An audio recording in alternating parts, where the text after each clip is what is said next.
할렐루야. 오늘도 우리의 피난처가 되어주신 하나님의 은혜가 우리의 삶 가운데 가득하기를 간절히 소원합니다. 여러분, 우리가 이 세상을 살아가기 위해서는 참 여러 가지 여건들이 필요하죠. 먹어야 하는 음식이 우리에게 절대적으로 필요한 거, 이건 두말할 나위도 없이, 또 우리가 입어야 될 옷도 필요하고 우리가 거주해야 될 집도 필요합니다. 그리고 우리는 서로 이제 사람들 사이의 관계를 맺으면서 살아가기도 하죠. 이 모든 것들을 또 잘하기 위해서는 돈도 절대적으로 필요합니다. 근데 이 모든 여건들, 이 모든 필요한 부분들을 빛나게 하는 가장 중요한 요소가 있습니다. 바로 그것은 지혜이지요. 지혜. 지혜로운 사람은 혹시라도 돈이 충분하지 않다고 하더라도 그 삶을 얼마든지 풍성하게 살아갈 수 있죠. 반면 지혜롭지 못한 사람은 돈만 많지 그의 삶은 여전히 궁핍한 가운데 살아가는 사람들이 많이 있습니다. 이 많이 갖고 있는 사람들이 있어요. 많은 것들, 남들이 부럽다고 하는 많이 갖고 있는 그런 사람들이 있지만, 그래도 지혜 없는 사람들은 그 많이 있음에도 불구하고 자기가 없는 부분에 포커스돼서 살아가는 사람들이 있습니다. 그러나 지혜로운 사람은 물질이나 그런 것들은 많지 않지만 그래도 있는 것에 감사할 줄 알고 또 함께 있는 사람들과 행복을 찾아가면서 살아가는 사람들이죠. 그래서 잠언 4장 7절 말씀에 이렇게 말합니다. 지혜가 제일이니 지혜를 얻으라. 내가 얻은 모든 것을 가지고 명철을 얻을지니라 하고 말합니다. 우리는 지금 시편을 묵상합니다. 시편에는 종류가 있습니다. 하나님을 찬양하는 시편 2편과 같은 시를 찬양시라고 이렇게 부르기도 하고요. 또 곤란 중에서 하나님을 부르는 시편 4편과 같은 시를 탄원시라고 말합니다. 그리고 하나님께 감사하는 감사시가 있고, 또 기도하는 기도시, 고백시 등으로 우리 시편들을 구분할 수가 있습니다. 그 중에서도 오늘 우리가 묵상한 이 시편 14편은 어리석은 인생과 복된 인생을 구분하고 있습니다. 그래서 이 시편 14편을 지혜시라고 말합니다. 이 지혜시 중에 가장 대표적인 것은 우리가 너무나도 잘 알고 친숙한 바로 시편 1편도 지혜시라고 말할 수 있죠. 시편, 특히 이 지혜시를 보면서 세상을 보는 지혜가 우리의 삶 가운데 가득하기를 간절히 소원합니다. 오늘 본문을 통해서 여러분과 같이 나누고 싶은 부분은, 첫 번째, 하나님은 우리 인생을 살피시는 분이라는 거죠. 우리 인생을 살피시는 분. 하나님은 보시죠. 보시는데 인생을 두루두루 넓게 이렇게 보시는 분이죠. 왜 하나님이 이렇게 보실까? 하나님을 찾고 의지하는 지혜로운 사람을 찾기 위해서입니다. 오늘 본 말씀 시편 14편 1절로 4절은 이렇게 말합니다. 어리석은 자는 그의 마음에 이르기를 하나님이 없다 하는도다. 그들은 부패하고 그 행실이 가증하니 선을 행하는 자가 없도다. 여호와께서 하늘에서 인생을 굽어 살피사 지각이 있어 하나님을 찾는 자가 있는가 보려 하신즉 다 치우쳐 함께 더러운 자가 되고 선을 행하는 자가 없으니 하나도 없도다. 죄악을 행하는 자는 다 무지하냐? 그들이 떡 먹듯이 내 백성을 먹으면서 여호와를 부르지 아니한도다. 하나님께서 다윗을 당신의 마음에 합한 사람이다라고 하는 놀라운 칭호를 주셨는데 왜 그러셨을까? 왜 그러셨을까? 이는 하나님의 생각과 다윗의 생각이 아마 같아서일 겁니다. 다른 말로 하면은 하나님께서 보시는 것과 하나님이 생각하시는 것과 다윗이 보고 생각하는 것이 같은 부분들이 많다는 거예요. 그래서 이 하나님의 생각과 기준으로 보고 판단하고 생각하는 거죠. 그 기준이 같은 거죠. 우리도 그렇죠. 우리가 신앙생활 하면서 하나님을 믿고 살아간다는 것은 하나님이 기뻐하시는 것을 기뻐하는 삶이죠. 하나님이 반면 미워하시는 것은 또 미워하는 삶을 살아가야 되죠. 누구나 이 세상에서 기준을 갖고 살아가죠. 어떤 판단과 결정을 내리고 결론에 도달하기까지는 기준이라는 것이 있습니다. 무슨 일을 할 때에도 목표치가 있죠. 회사에도 올해는 200%의 성과를 내겠다라고 하는 이 기준을 갖고 그 기준에 도달하기 위해서 열심히 노력을 합니다. 그렇지 않을 경우는 그냥 무조건 열심히 한다고 하지만 그럴 때 오히려 성과가 잘 나지 않는 경우들도 많이 있죠. 때문에 어떤 기준을 세운다, 목표를 설정한다라는 것은 큰 도움이 되죠.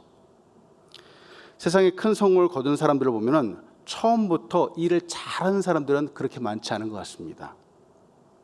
성공을 이룬 사람들을 보면은 그들의 삶 가운데 매일매일의 삶 가운데 작은 성공들이 계속 있었다는 거예요.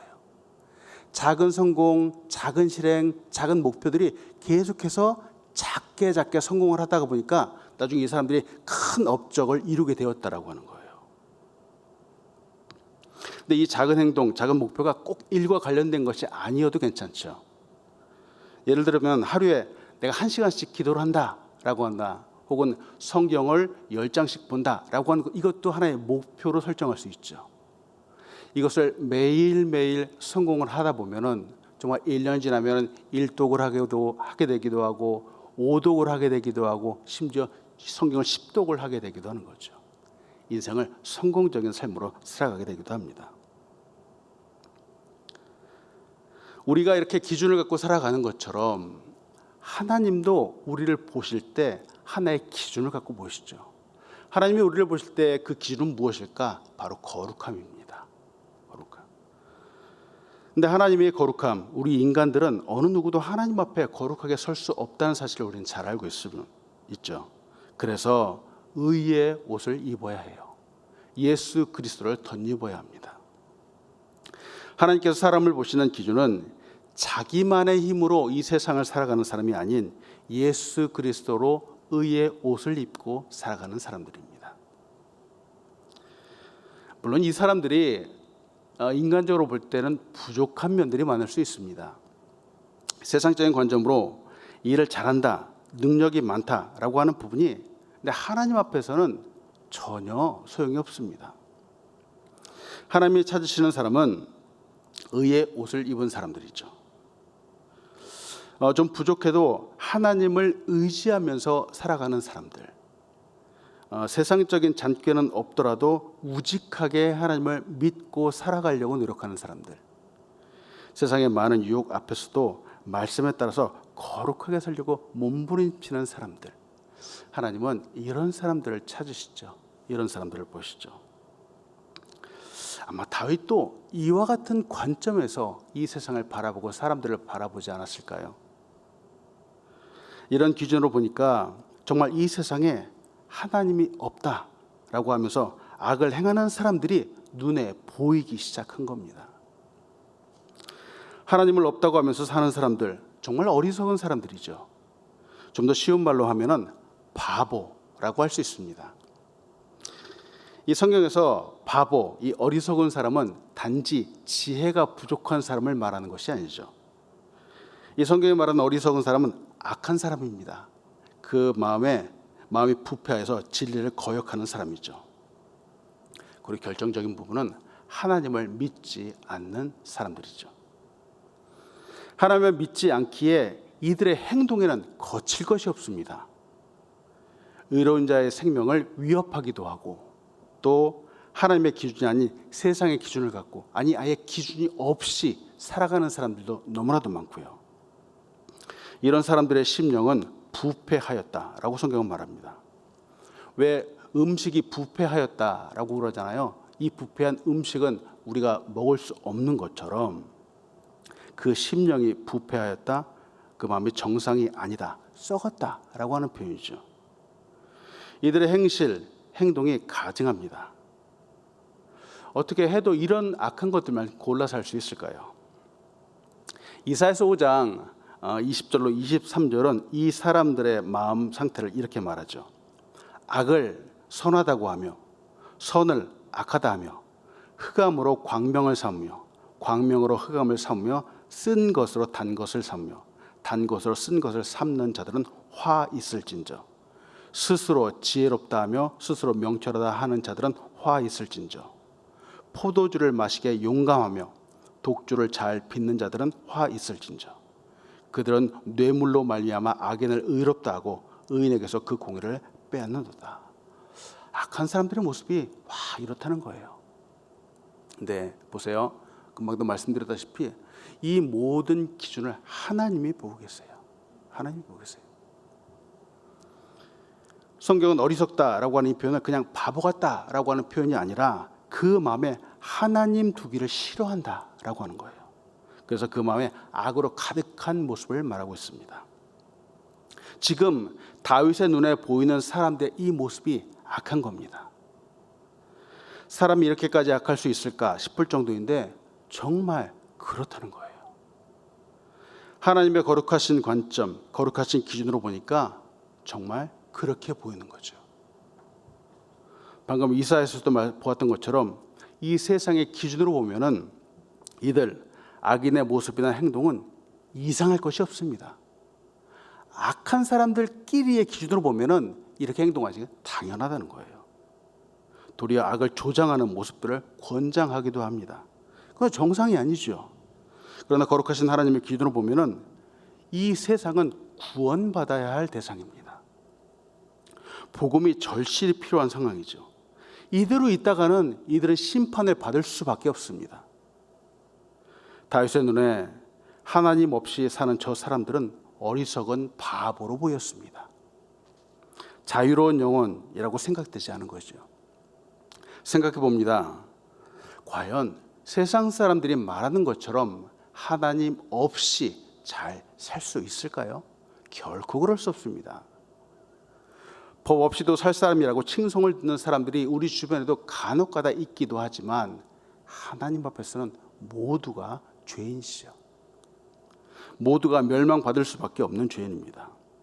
여러분, 우리에게 이 하나님의 말씀이 있고 하나님의 거룩하심을 기준으로 삼고 우리를 굽어 살피사 우리를 찾으시는 하나님이 계시다라고 하는 이 사실은 축복 중에 축복이라는 사실을 여러분 믿으시기 바랍니다. 하나님이 우리와 함께 계시기 때문에 우리는 이 세상에서 저들처럼 살지 않고 의의 옷을 입고 살아가는 사실을 여러분 믿으시기 바랍니다.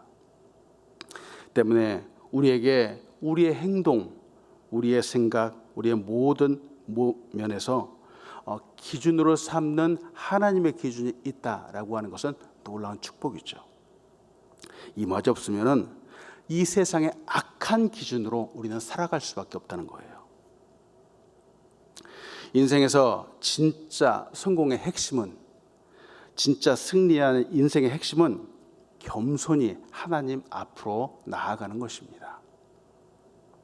잠언 22장 4절 말씀은 이렇게 말합니다. 겸손과 여호와를 경외함의 보상은 재물과 영광과 생명이니라.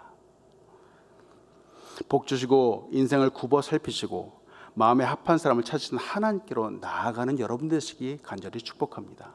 바로 이것이 축복이죠. 세상적인 욕심이나 허세, 교만, 부패 등등 이 모든 세상적인 것들을 내려놓고 하나님께로 나아가는 오늘 하루를 되게 간절히 소원합니다. 하나님의 축복이 우리와 함께 할 것입니다. 오늘 이 시편에서 다윗이 하나님의 마음으로 보니까 또 다른 한 가지가 보이는 겁니다. 세상의 지식과 지혜가 하나님의 지혜와 전혀 다르다라고 하는 사실이에요. 4절을 다시 한번 봅니다. 죄악을 행하는 자는 다 무지하냐? 그들이 떡 먹듯이 내 백성을 먹으면서 여호와를 부르지 아니한도다. 이 세상에 악한 사람들도 여러분 악을 도모하기 위해서 얼마나 열심히 공부하는지 여러분 아시죠? 가끔가다 저는 영화를 봅니다. 근데 정말 흥미를 주고 손에 땀을 잔하게 하는 많은 영화들도 있는데요. 많은 이들의 지지를 얻는 장르가 한 가지 있습니다. 바로 은행강도 영화입니다. 세상에 남의 돈을 훔치기 위해서 세상에 얼마나 치밀하게 계획을 짜는지요. 놀랍습니다. 정말 이들이 초 단위로 스케줄을 짜는 겁니다. 세상에 그런 머리와 그런 기획력으로 선을 도모한다면 많은 사람들에게 칭찬을 듣게 될 것입니다. 많은 사람들 도리어 영화롭게 할 겁니다. 하나님도 기뻐하시겠죠. 그런데 그 뛰어난 분석력과 기획력과 머리로 세상에 악을 도모하는 데 쓴다는 거예요. 안타깝죠. 그들 중에는 박사학위를 갖고 있는 사람도 있고요. 탁월한 싸움 능력을 갖고 있는 사람들도 있습니다. 그들이 한 팀이 되어서 움직입니다. 생각해 봅니다. 이처럼 세상에 많은 지식을 갖고 있고 뛰어난 능력을 갖고 있다라고 해서 이들이 성공한 사람이다 라고 말할 수 없다라고 하는 거예요. 그 뛰어난 지식과 재능으로 악을 도모하고 있기 때문입니다. 오늘 시편에서도 다윗의 눈에 비춰진 이 죄악을 행하는 자들이 힘이 없거나 약하거나 무능력하지 않은 거예요. 기본적으로 이 다른 사람들을 괴롭힐 줄 아는 사람이라면 이 사절의 말씀처럼 내 백성을 먹을 수 있는, 그렇게 표현될 수 있는 사람이라면 아주 힘이 뛰어난 강자라고 하는 사실이에요. 그런데 이 강자라고 보이던 그들의 힘과 지식과 재능이 결국에는 남들을 괴롭히는 데 쓰이고 결국 다윗의 눈에 무식한 어리석은 사람처럼 보이게 된다는 거죠. 그들의 재능을, 그들의 지식을 전혀 다른 곳에 사용하고 있기 때문입니다. 더군다나 힘을 주시고 지식을 주시고 재능과 은사를 주신 하나님을 알지 못하는 데 사용하고 있다는 것이 안타깝습니다. 악한 사람들의 특징이 있죠. 이들은 인간적으로 힘이 있어 보이는 사람들이기도 합니다. 힘이 있기에 사람들을 괴롭힙니다. 마치 떡을 먹는 것처럼 사람들을 괴롭힌다라고 오늘 성경은 말하죠. 사람들을 괴롭히는 것이 너무나도 쉽다라고 하는 표현이에요. 이는 습관적으로 그 마음에도 긍휼이 없는 모습이죠. 그리고 자기의 주먹을 믿기 때문에 하나님을 상관하지 않습니다. 정말 바보들이죠. 자기의 힘만 믿고 있기 때문에 어리석어서 이들의 생각에는 하나님이 없습니다. 그래서 선을 행하지 않죠. 그러나 여러분 두려워하지 마십시오. 우리에게는 하나님이 계십니다. 만물보다 크신 하나님이 계시죠. 우리가 잘 알고 있는 시편 23편 4절로 6절은 이렇게 말하죠. 내가 사망의 음침한 골짜기로 다닐지라도 해를 두려워하지 않을 것은 주께서 나와 함께 하심이라. 주의 지팡이와 막대기가 나를 안위하시나이다. 주께서 내 원수의 목전에서 내게 상을 차려주시고 기름을 내 머리에 부으셨으니 내 잔이 넘치나이다. 내 평생의 선하심과 인자심이 반드시 나를 따르니 내가 여호와의 집에 영원히 살리로다.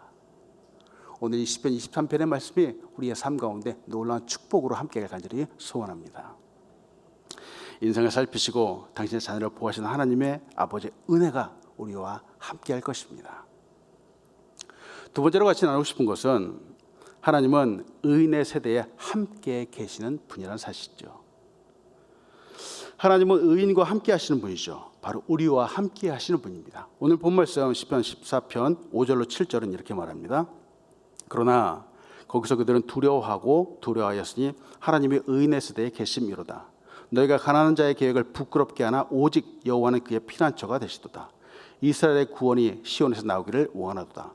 여호와께서 그의 백성을 포로된 곳에서 돌이키실 때에 야곱이 즐거워하고 이스라엘이 기뻐하리로다. 아멘. 다윗이 하나님의 관점과 하나님의 생각으로 세상을 보니까 세상에 참 어리석은 거예요. 지금도 오늘날 우리가 살아가는 우리도 이 하나님의 시각을 갖고 이 세상을 바라보면 아마 다윗과 같은 그런 모습들을 보게 될 것입니다. 소망과 사랑, 그리고 온유함, 따스함, 사람들이 이런 것들을 갈망하지만 세상에서 이런 것들을 우리가 얻기에는 참 이 세상은 부족한 것들이 많은 것 같습니다. 온전한 사랑을 얻을 수 없죠. 세상이 노래하는 것만도 봐도 그렇죠. 무슨 복수, 어떤 페이백 하는 이런 것들에 도리어 사람들이 열광하는 모습들을 보입니다. 사랑을 많이 준다? 여기에 흥분하지 않습니다. 참 안타까운 세상이 되어버렸죠. 앞에서도 보았지만 삶은 그렇게 쉽지 않습니다. 때로는 두렵기도 하죠. 하나님을 알려고 하지 않는 바보들 때문에 그렇습니다. 어리석은 사람들이 함께 공존하기 때문에 그렇습니다. 요새 코로나를 지나면서 코로나라고 하는 이 시대를 지나면서 사람들이 왜 이렇게 점점 사나워지는지 모르겠습니다. 과거에는 별것도 아닌 일 같은데 이제 그런 것들이 큰 문제로 불거지기도 하고 사람들이 쉽게 화를 내기도 하는 그런 세대가 되어버렸습니다. 정말 기도가 많이 필요하죠. 하나님의 말씀이 절실히 필요한 그런 세대가 되어버렸습니다. 그래서 이 세상에는 지금도 하나님이 없다라고 말하는 사람, 어리석어 보이는 사람, 이 사람들이 여전히 있습니다. 자기만의 힘으로 사람들을 괴롭히고 또 삼키려고 하지만, 근데 여러분, 이들이 실제로는 그들의 마음속에 큰 두려움을 갖고 있다는 사실 여러분 아십니까? 오늘 성경의 본 말씀에서 말하는 것처럼 그렇습니다. 세상은 우리를 두렵게 만들지만 그러나 전능하신 하나님이 함께 하심을 믿을 때 이 두려움은 극복될 수 있습니다. 주께서 나와 함께 하심을 믿기 때문입니다. 세상은 우연히 돌아가는 것 같지만 모든 역사 가운데 하나님의 인도하심과 계획 그리고 돌보심이 있음을 여러분 믿으시기 바랍니다. 지금 당장은 어려워서 끝이 보이지 않는 것 같지만 하나님은 결국은 협력하여서 모든 가운데 협력하여서 선을 이루시는 분입니다. 5절에서 하나님께서 의인의 세대에 함께 하신다라고 다윗은 말하죠. 여기서 의인의 세대라고 하는 이 표현은 어느 한 사람의 일생이나 혹은 어느 한 세대만 특정지어서 이야기하는 것보다는 사실은 하나님을 믿고 의지하는 자녀들 전부를 말하죠. 여기서 세대라고 하는 이 단어 속에는 한 사람의 처음과 끝을 말하는 시간적인 개념과 함께 그 사람들의 그룹, 모임을 말하기도 합니다. 결국 하나님은 어리석은 사람들, 악인들에게는 심판의 형벌을 주시지만 의인의 세대, 하나님의 자녀들과는 항상 함께 계시면서 자비를 베푸시는 분입니다. 이런 하나님이라면 지금 이 순간 우리와도 함께 하신다는 거예요. 과거에도 그러셨고 지금도 함께 계시고 또 앞으로도 영원토록 우리와 함께 계시는 분이 바로 우리 하나님이십니다. 이 하나님을 의지하는 것이 우리의 본분이죠. 저 주먹만 의지하는 이 세상적인 차원과는 다르죠. 저들은 늘 싸움과 죽음, 이득권을 갖느냐 혹은 빼앗기냐 하는 이 문제 가운데 촉각이 곤두서 있습니다. 하루하루가 늘 불안 가운데 긴장 가운데 살아가기도 하죠. 악을 범하면서 나는 마음이 너무 편해 라고 말하는 사람들은 아마 없을 거예요. 그러나 하나님을 의지하는 사람에게는 평강이 있습니다. 주님이 나의 피난처가 되어주시기 때문이죠. 더군다나 하나님은 온전히 하나님만을 의지하는 가난하고 연약한 사람의 그 편이 되어주시는 분이죠.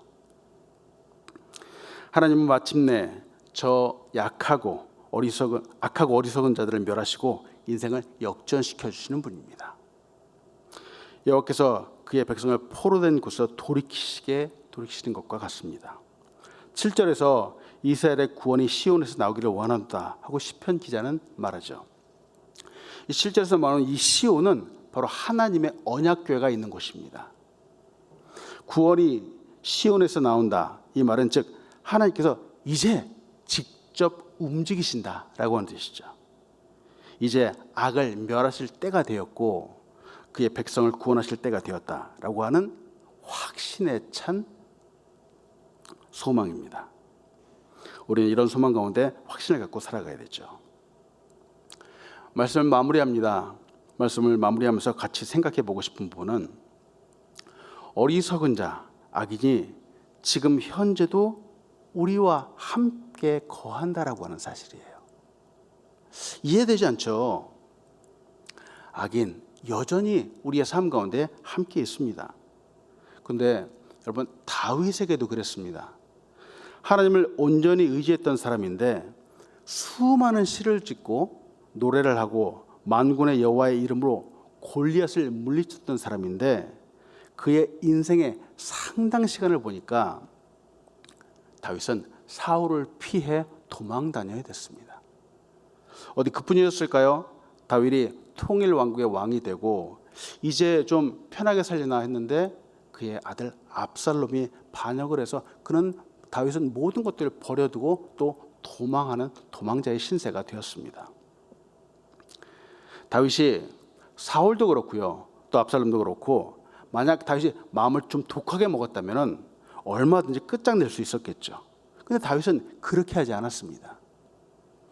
그러면서 삶이 어렵고 힘든 위기 때마다 다윗은 시편을 지었습니다.